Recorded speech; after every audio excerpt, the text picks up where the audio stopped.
Oke, Assalamualaikum warahmatullahi wabarakatuh. Selamat siang kepada Bapak Lili Prasaja, MSc, selaku dosen pengampu kewarganegaraan, dan selamat siang juga kepada seluruh teman-teman kami.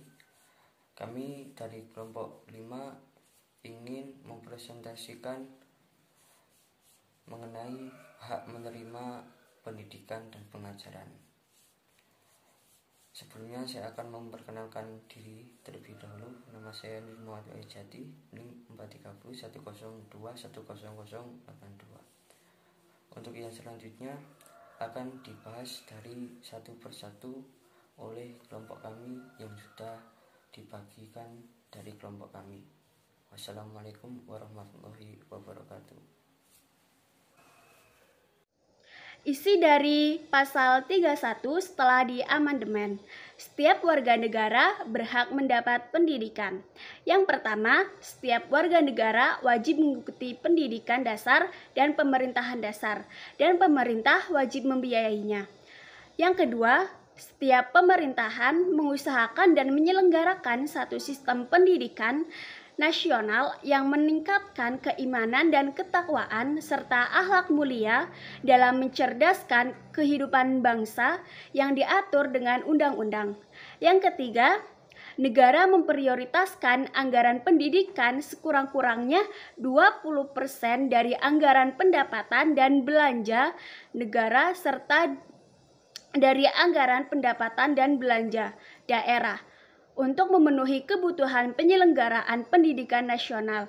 Dan yang terakhir, yang keempat, pemerintah memajukan ilmu pengetahuan dan teknologi dengan menjunjung tinggi nilai-nilai agama dan persatuan bangsa untuk memajukan peradaban serta kesejahteraan umat manusia. Undang-Undang Nomor 20 Tahun 2003 tentang Sistem Pendidikan Nasional. Pada pasal 17 ayat 1 dan 2 antara lain menyebutkan 1. Pendidikan dasar merupakan jenjang pendidikan yang melandasi jenjang pendidikan menengah. 2. Pendidikan dasar berbentuk sekolah dasar atau SD dan madrasah ibtidaiyah atau MI atau bentuk lain yang sederajat serta sekolah menengah pertama atau SMP dan madrasah sanawiyah atau MTS atau bentuk lain yang sederajat. Dari kedua ayat di atas dapat ditarik kesimpulan bahwa pendidikan dasar adalah pendidikan yang dilakukan sebelum memasuki pendidikan menengah dan dilakukan di tingkat dasar atau 6 tahun dan sekolah menengah pertama atau 3 tahun. Pasal 6 ayat 2, setiap warga negara bertanggung jawab terhadap keberlangsungan penyelenggaraan pendidikan.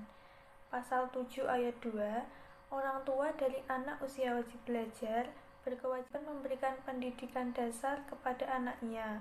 Pasal 8, masyarakat berhak berperan serta dalam perencanaan, pelaksanaan, pengawasan, dan evaluasi program pendidikan. Pasal 9, masyarakat berkewajiban memberikan dukungan sumber daya dalam menyelenggarakan pendidikan. Pasal 11 ayat 1, pemerintah dan pemerintah daerah wajib memberikan layanan dan kemudahan, serta menjamin terselenggaranya pendidikan yang bermutu bagi setiap warga negara tanpa diskriminasi. Pasal 11 ayat 2, pemerintah dan pemerintah daerah wajib menjamin tersedianya dana guna terselenggaranya pendidikan bagi setiap warga negara yang berusia 7 sampai dengan 15 tahun. Pasal 12 ayat 1 huruf D, setiap peserta didik pada setiap satuan pendidikan berhak D. mendapatkan biaya pendidikan bagi mereka yang orang tuanya tidak mampu membiayai pendidikannya. Pasal 12 ayat 2 huruf B, setiap peserta didik berkewajiban ikut menanggung biaya penyelenggaraan pendidikan, kecuali bagi peserta didik yang dibebaskan dari kewajiban tersebut sesuai dengan peraturan perundang-undangan yang berlaku. Pasal 34 ayat 2, pemerintah dan pemerintah daerah menjamin terselenggaranya wajib belajar minimal pada jenjang pendidikan dasar tanpa memungut biaya. Pasal 34 ayat 3, wajib belajar merupakan tanggung jawab negara yang diselenggarakan oleh lembaga pendidikan, pemerintah, pemerintah daerah, dan masyarakat. Dasar hukum lain yang mampu membantu pelaksanaan pemenuhan pendidikan dasar dalam peraturan di bawah Undang-Undang Dasar antara lain: A. Undang-Undang Nomor 39 Tahun 1999 tentang Hak Asasi Manusia. 1. Pasal 12, setiap orang berhak atas perlindungan bagi pembangunan pribadinya untuk memperoleh pendidikan, mencerdaskan dirinya, dan meningkatkan kualitas hidupnya agar menjadi manusia yang beriman, bertakwa, bertanggung jawab, berakhlak mulia, bahagia, dan sejahtera sesuai dengan hak asasi manusia. 2. Pasal 60, setiap anak berhak untuk memperoleh pendidikan dan pengajaran dalam rangka pembangunan pribadinya sesuai dengan minat bakat dan tingkat kecerdasannya. B. Undang-Undang Nomor 20 Tahun 2003 tentang Sistem Pendidikan Nasional. 1. Pasal 1 ayat 18, wajib belajar adalah program pendidikan minimal yang harus diikuti oleh warga negara Indonesia atas tanggung jawab pemerintah dari pemerintah daerah. 2. Pasal 4 ayat 1, pendidikan diselenggarakan secara demokratis dan keadilan serta tidak diskriminatif dengan menjunjung tinggi hak asasi manusia, nilai keagamaan, nilai kultural, dan kemajemukan bangsa. 3. Pasal 5 ayat 1, setiap warga negara mempunyai hak yang sama untuk memperoleh pendidikan yang bermutu. Pasal 6 ayat 1, setiap warga negara yang berusia 7 sampai dengan 15 tahun wajib mengikuti pendidikan dasar. 15. Pasal 46 ayat 1, pendanaan pendidikan menjadi tanggung jawab bersama antara pemerintah, pemerintah daerah, dan masyarakat. 16.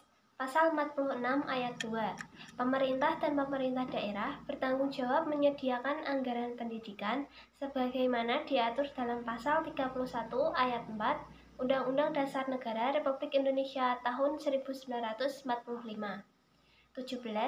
Pasal 49 ayat 1, dana pendidikan selain gaji pendidik dan biaya pendidikan kedinasan dialokasikan minimal 20% dari anggaran pendapatan dan belanja negara. Pada sektor pendidikan, minimal 20% dari anggaran pendapatan dan belanja daerah. 18. Pasal 56 ayat 1, masyarakat berperan dalam pendidikan mutu pelayanan pendidikan yang meliputi perencanaan, pengawasan, dan evaluasi program pendidikan melalui Dewan Pendidikan dan Komite Sekolah atau Madrasah. C. Peraturan internasional yang menjamin hak setiap manusia untuk memperoleh pendidikan. 1.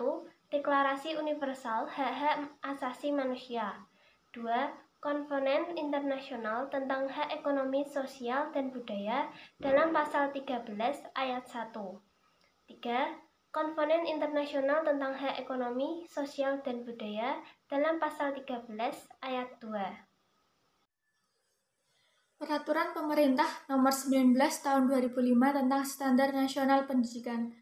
Yang pertama, Pasal 1 Angka 10. Standar pembiayaan adalah standar yang mengatur komponen dan besarnya biaya operasi satuan pendidikan yang berlaku selama 1 tahun.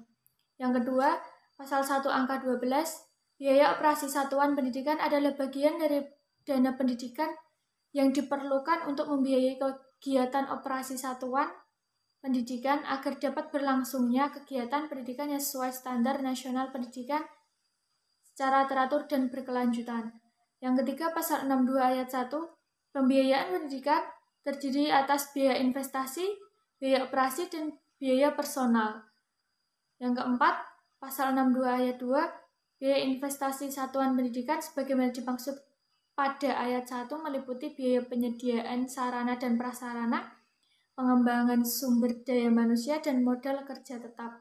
Yang kelima, pasal 62 ayat 3, biaya personal sebagaimana dimaksud dalam ayat 1, meliputi biaya pendidikan yang harus dikeluarkan oleh peserta didik untuk bisa mengikuti proses pembelajaran secara teratur dan berkelanjutan.